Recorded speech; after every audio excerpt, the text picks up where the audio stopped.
everyone. My name is Esther, and welcome to another inspiring episode of The Cruise with Esther.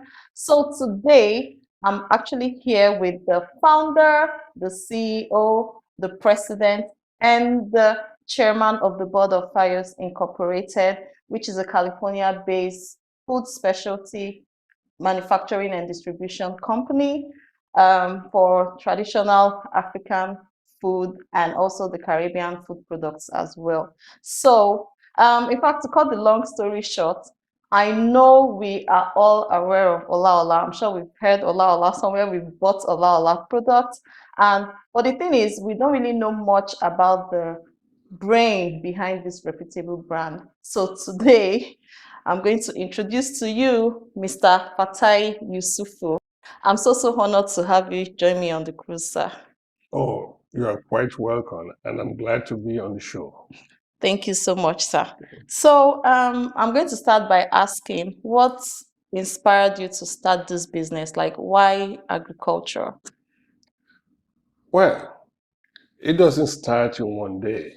Yes. What we tried to do was, we came here as a student, No. and our plan is once you finish your education in the US, you want to go back to Nigeria Yes, sir. and start working and do whatever you have to do.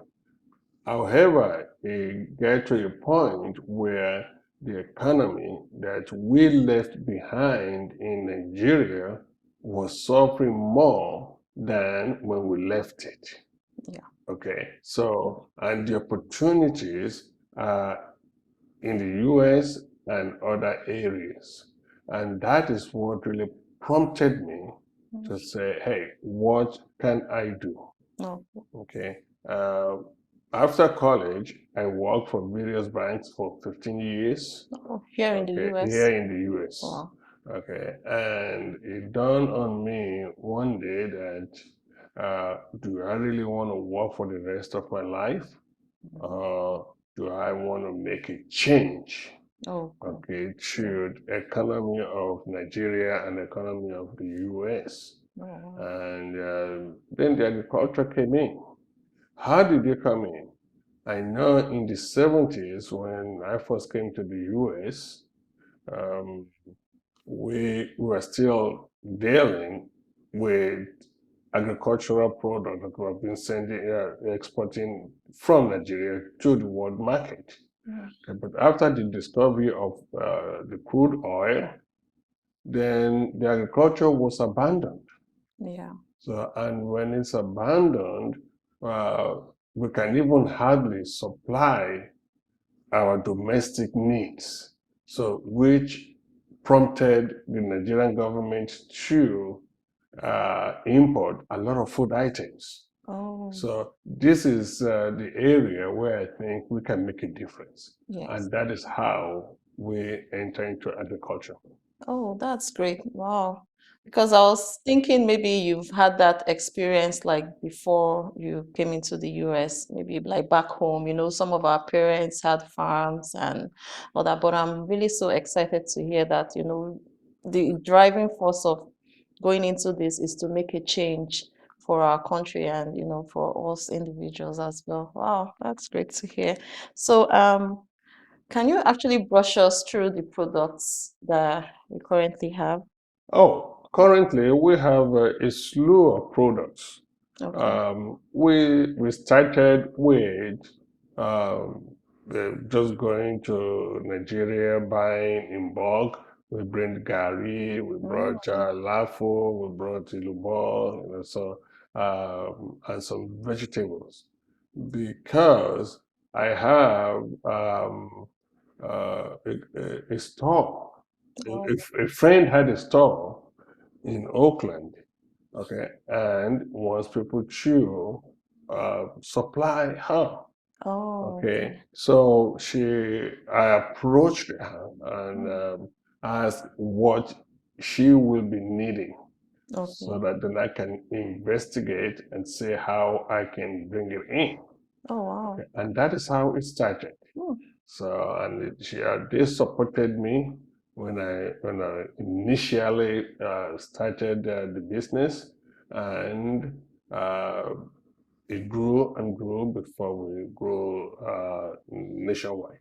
Oh, wow. So now, I mean, Ola-Ola, we know about the pounded yam, the palm oil. So what other products are available in stores that we can get? Actually, before we get into the pounded yam, we used to sell all these products of garri and all the Yeah. major initial needs that Okay. the diaspora need that wanted. Yeah. Okay, and the pounded yam came into being by just making good research.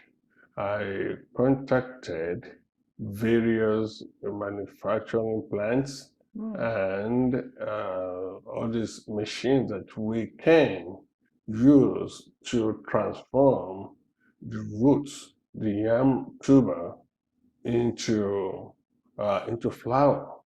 Oh, Why did I want to do that? I want to be very innovative.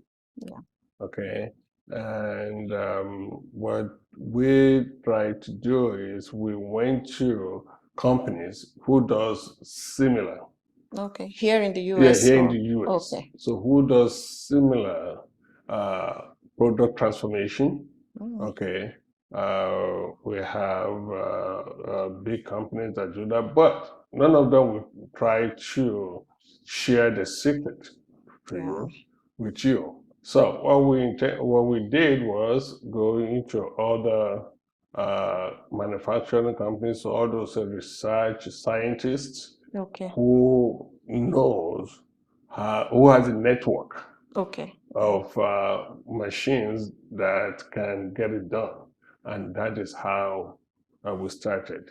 And it took us some years before we get into to get the actual result that we wanted. So, and apart from that, uh, after the pounded yam, then we divert to the palm oil. Mm. Okay. Um, as I said, even in Nigeria, where the palm oil was initially discovered in the 1800s during the Jaja for Pomo time. Mm. Okay, Yeah. since it was abandoned, so some of the seeds that they got were taken to Indonesia and Malaysia, and now those two countries became the largest Mm. supplier of palm oil throughout the world. Oh, wow. Globally, Indonesia is number one, Malaysia is number two, Mm. and Nigeria now is at number five.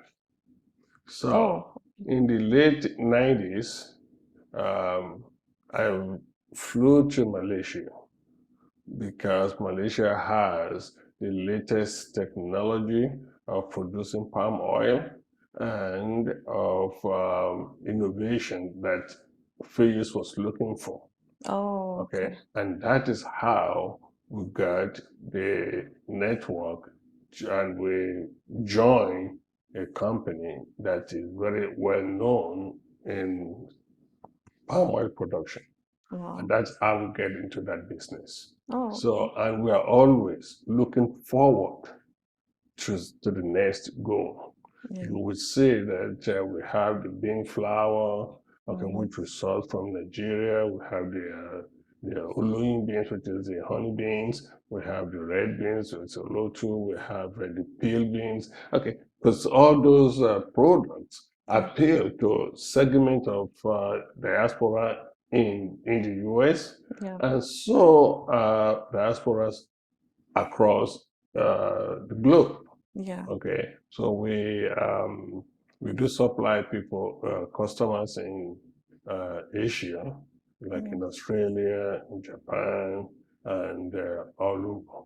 Yeah. Wow. That's amazing because I know the Ola-Ola products is known across the globe. And it's so funny that it's also in Nigeria because you brought it from here and you took it back to your home country, which is Nigeria. A lot of people to know about the products, which is great. So how were you able to navigate your way in the markets? Because Ola-Ola is a household name. In fact, every house in my house, that's the only thing we eat when it comes to pounded yam. We eat elubo, that's the amala. We also use the palm oil a lot. And I also watched a video too on ABC, it's on YouTube, where they also put your palm oil among the oils that are very healthy too for us. I would like to know, how were you able to navigate your way in the market to be at the top, even in the US, in Canada, in the UK? Ola-Ola is widely known across the globe. So how were you able to achieve that? Well, so you have to have perseverance, Okay. okay, and you have to set a higher goal for your company, for your products, and you have to make sure that the quality of product that you put out there is the best that is available. Okay, and you can see that on all our products. So we have a slogan, okay, which is trademark. Say, you've tried the rest, now taste the best. Yeah. Because quality is our number one. Okay. It's our number one priority. Because most of the time we are not known for that, especially if you're in Nigeria. Okay, it's everything goes. Either it's quality and there is not there, and that is not what it's supposed to be. Yeah. Having been in the States, okay, what differentiate you from among the population or among all these products that are available is quality. Yes. Okay, and it became our modus operandi to make sure that whatever we do, we have to provide the best. Okay. Wow, that's because we've been eating it for, when you eat a product for years and you don't have the reason to go buy that same product but maybe a different brand, then you should know that quality is 100%, because a lot of people I know that have been eating, like for me, I'll use myself as an example. We've been eating Ola-Ola pounded yam flour for years and years and years. Not like there are no other brands, but this is what we are used to. It tastes the same, like right from the first time up till today, it's still the same taste. So we know that quality is what, like you mentioned, is your priority, and you don't jeopardize anything for that. So yeah, wow. Thank you so much, sir. It's really great. So what advice do you have for young chaps who want to go into agriculture or any agricultural industry or business? No, even the data already showed that Africa has the most arable land available in the world, the most arable land available for the world. So, actually, Africa is the breadbasket of the world. Wow. Okay. Why did I say that? We have arable land that can grow all grains, either wheat, corn, which is maize in Africa, soybeans, just name it. Wow. Okay, but what we are lacking in Africa is mechanization. Okay, and people, investors, can come down to Africa, okay, put their money where in this area, and they will make money. They will make profit, and the return on investment will be realized faster than they think.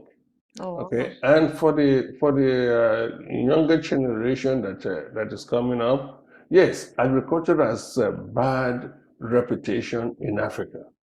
Because when you go to school and people ask you, what do you want to be? And no one want to be a farmer. No. Okay, why? It's because the farmers are left to be subsistent. Okay, so we did not really invest in the supply chain mechanism. We did not improve our mechanization. We did not improve our electrical supply. Yeah. So the infrastructure is not there. Mhm. But you can see now that more investments are coming in, okay, which is really making a lot of people, a lot of companies, okay, scale their production. Yeah. Okay, so by mechanizing it, you produce more Yeah. at a lower cost. Oh yeah. Okay, so if you want to really make money these days, then agriculture is what you have to do. Wow. So that means agriculture is very, very profitable. Yes, right now it Okay. is. Oh, great. So, what about those like in the US? Do we have to like maybe go into Africa, develop or want develop in agriculture and maybe imports, or what do you think is the best for those that are not in Africa, for instance? Okay, even for us in diaspora, Yeah. okay, sometimes most people believe that they have to touch the product that they want to invest in. I don't, it is not necessary. Okay. Okay, there are a lot of production and there are a lot of supply chain mechanisms that you can work on to achieve that goal. Okay, for instance, so even if if the farmers have their grain or have their what do I call it, their products, Yeah. okay, um, is there a way to get it to the market? Okay. Okay, is there an infrastructure, okay, to improve that farm product, add value to it, and become an end product? Those are the areas that most of our young generation should think about and improve on. Yeah. And I can assure you, any which supply chain that that you invest, you will make money. According to Additional, the president of African Development Bank, so the new millionaires and the billionaires are going to come out of agriculture investment in Africa, Oh, wow. especially in Nigeria and other West African countries. Oh, wow, that's great. Because just like corn, for instance, corn is used for so many things, so many different types of food. So it depends on how we, as the young generation, like you mentioned, think of ways to be able to get like end products from all these products in Nigeria. So which is great. So of course it's profitable. It's advisable that we can also look into it, like you advised, and um, yeah. That's a really And then good one. it is nothing is easy, and Oh, you yeah. are not going to you're not going to become a billionaire, a millionaire overnight. Yeah. It takes time, okay, and it takes perseverance, and it takes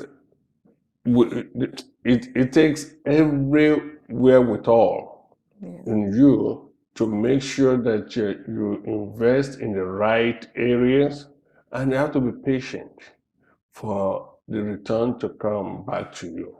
It is not a 1 year investment. It is not 2 years, but you need to be very consistent and making sure that you follow through all the projects that you started. Okay. Yeah. Wow, that's good. And then I also saw that you have a project worth $250 million. That's in Edo State, Nigeria, the palm oil project. Can you please enlighten us on what that is about? Thank you for asking on that. Yes, yeah. As I said earlier, okay, when you make investments into a large plantation, an agricultural endeavors, okay, you cannot expect the profit to be quick. Okay, so we had a lot of issues, but we're able to navigate around it. Okay. First of all, you have issues with the land acquisition. You have the government protocols that you have to meet. You have the local farmers, the local land chiefs that you have to go through. Okay, so having navigated all that, we're able to even give or provide necessary infrastructures for the residents of the village. Oh, Okay, we created roads. Mm. Okay, we gave them boreholes Wow. for those that because most of the time running water is far from the village.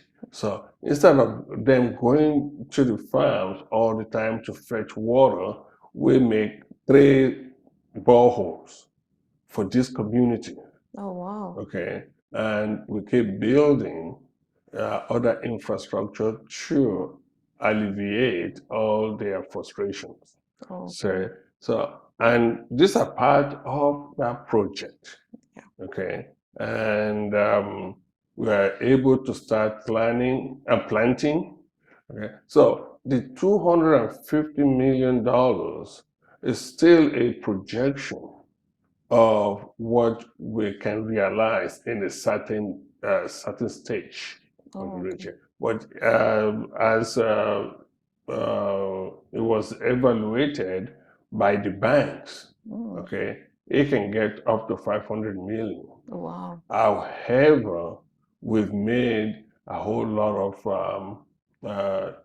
capital injection into this project. So we have about 6,000, 7,000 hectares of land that we are working on as of now. And how did I get into palm oil? Yeah. It's because of my experience with Malaysian Palm Oil Council and Malaysian Palm Oil Board, who encouraged, who gave me that encouragement to get Wow. into the Nigeria development. Oh, wow. That's great. So prior to that, you were producing the palm oil was coming from Malaysia. Yes, Okay. and it is It still. still is. Okay. Oh, But wow. say even when I get in there, when I get into the plantation in Nigeria, Nigeria cannot even supply themselves domestically. We cannot meet the demand of the domestic use. Oh, really? Okay, yes, I'm assuring you. Wow. Okay. So we need that. So we need that, and we are going to make not only make money or the profit, but we are going to make sure that we make our lives, the people's life, better and easy to go. Yeah. Wow. Because of course, through this project now, you are doing like community development. You're also empowering the people too of the state, which is providing jobs as well for them. Wow. We have That's very over commendable. 230 people working for us in the project, and we have the general manager, we have the estate manager, we have the GIS, we have the professionals that are working, and they're all from the area, from the community. So not only are we providing more economic benefits to the people, we're providing economic benefits to the state Yeah. and to the nation. Yeah.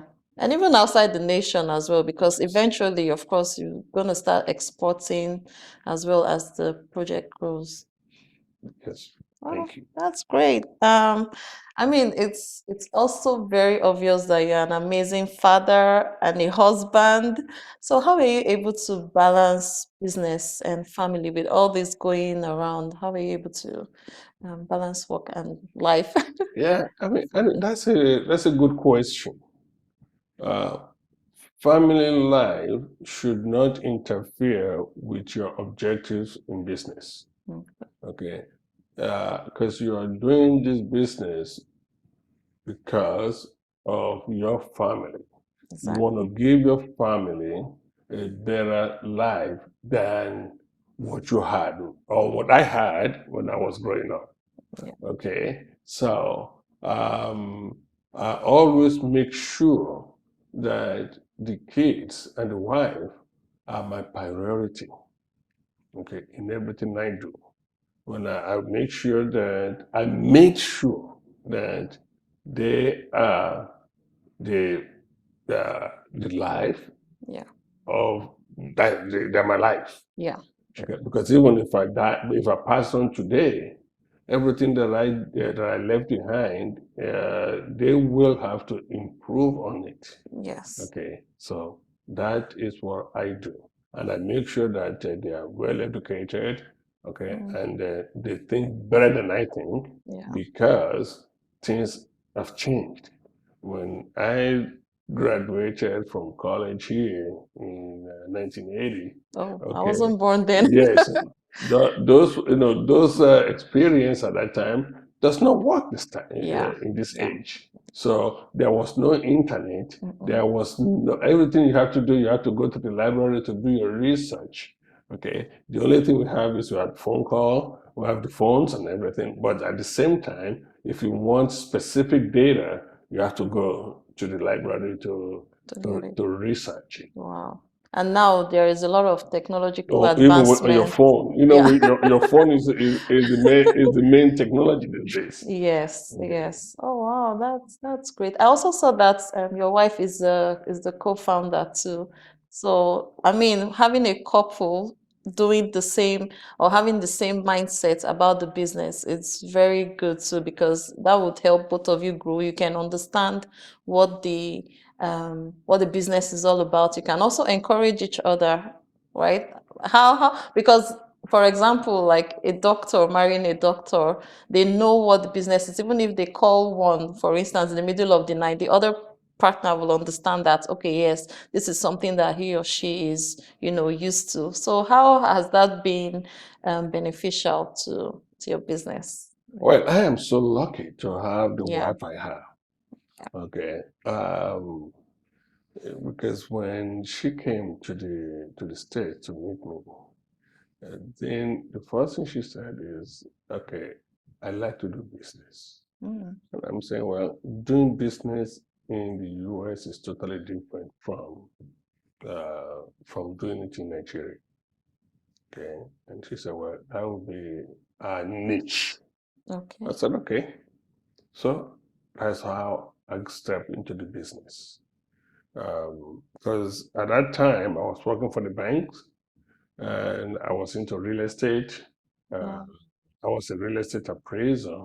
Mm. Okay, I started from residential to commercial and to industrial appraising. Oh, wow. Okay, and I established a business with my broker's license to start selling homes. Okay. And so I got into the African food by buying uh, food within the states. Okay, like I bought some from New York and from Houston, and I brought it to California. So, and she started selling. Oh, Okay, so with our collaboration, we were able to make an inroad. Okay, oh. after a year, Mm. because we started with friends, and there's so much that the friends can buy. Yeah. Okay, so that is how I kept aligning myself with the retail owners in the Bay Area at the time. No. Then I drove all the way to Los Angeles and contacted and met with some African food retail Oh, outlets, oh, okay. and that is how we started. Oh, wow. So she was actually the brain behind the. Oh, of course. So, Oh, great. they always. Oh, wow, that's very inspiring too. I mean, for young couples as well, because if you hadn't backed her up with her idea, Yeah, I'm sure you wouldn't be where you the are talking today. correct. Wow, that's great. So, if we want to probably invest in your business, like maybe buying shares, is that an opportunity that people have to Well, do? it's going to be an opportunity, but at this point of the journey, okay, we still depend on the loans from the banks Okay. and from other investors. Oh, okay. Um, it will get to a point when we will declare IPO in Nigeria, okay, and that is when we will invite the public or other investors that wants to buy common shares that can come in. But Okay. at this point, we still need more inflow from major investors. Okay. Okay. Okay. Oh, that sounds good. So we'll be looking out for it when the time comes.